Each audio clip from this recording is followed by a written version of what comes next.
Well, here's a question for you, Chris. Do you feel like you're able to compartmentalize what happens at work from what happens in life, or are you carrying some of that home? And what is the impact of that?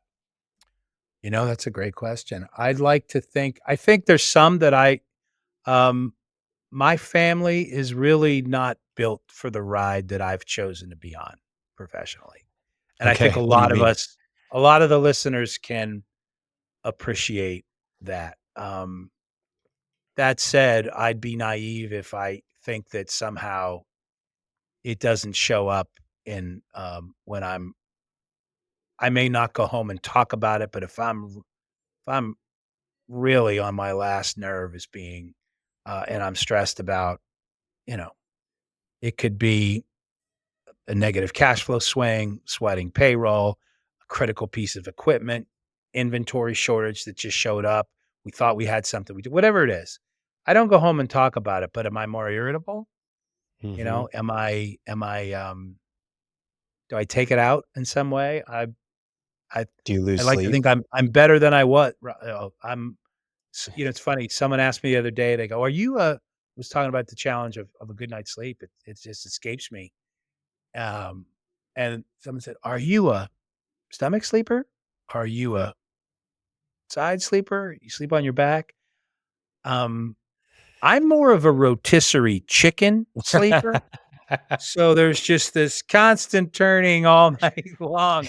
And as a result, and sometimes I'm just sitting up going, no idea why I'm wide awake, and then I'll leave like last night, I got up at 3 o'clock, I was awake, I laid there for an hour, I didn't wanna wake my wife, I could feel her kinda restless, so I left, I went out and I read for an hour, and I did come back, and I slept about another hour, but that's just not a good night's sleep, and so you wonder, Yeah. it's the lizards in the brain are running loose, right? So, and we talk it's funny, I get on these EDPA chapter calls, and we all talk about it. So, I Yeah. suppose there's a certain comfort in knowing you're not alone.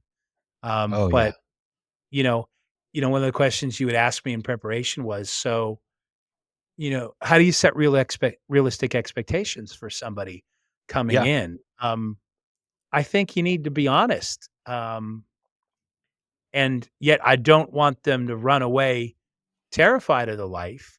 I think most of us that, if you like travel, is really traveling to Chicago and Vegas and Boston a burden, or do you enjoy that? Yes, you're gonna work Yeah. while you're there, but there's a lot of people that enjoy.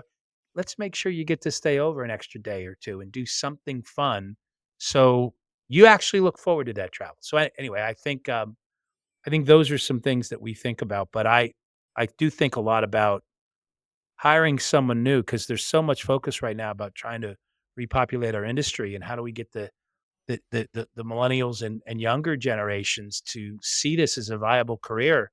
Um, I find they love the idea of the travel, Hmm. so that's great, but there's a lot of accountability that goes with what you're traveling for.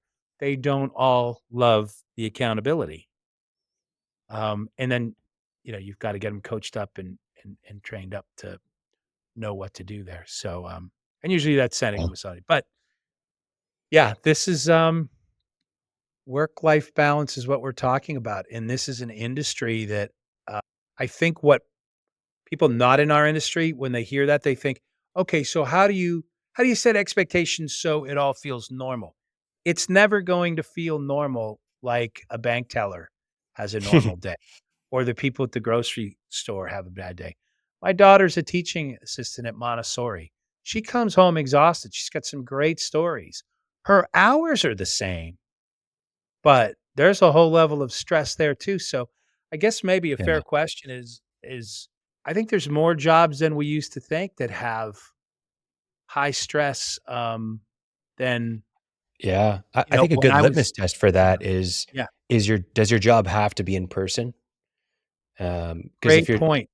I think Yeah, if you're able to do your job remote, it means that there's a certain level of determining your own schedule, yeah, of removing yourself a little bit from the in-person chaos. But if you have to be in person, yeah, there's right.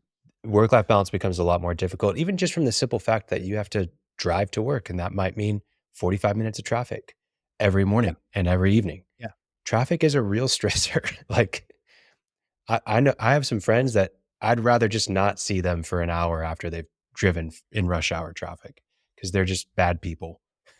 Yeah.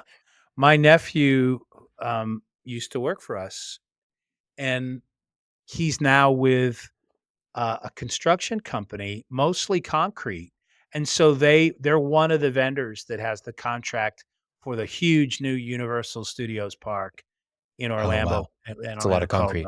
Epic Universe, and yet there's so many moving parts and pieces over there that, it's a big company, so they have other work. So if they don't have materials in or certain things don't align, they're like, "Nope, you're gonna be working in Daytona Beach tomorrow at a apartment complex project.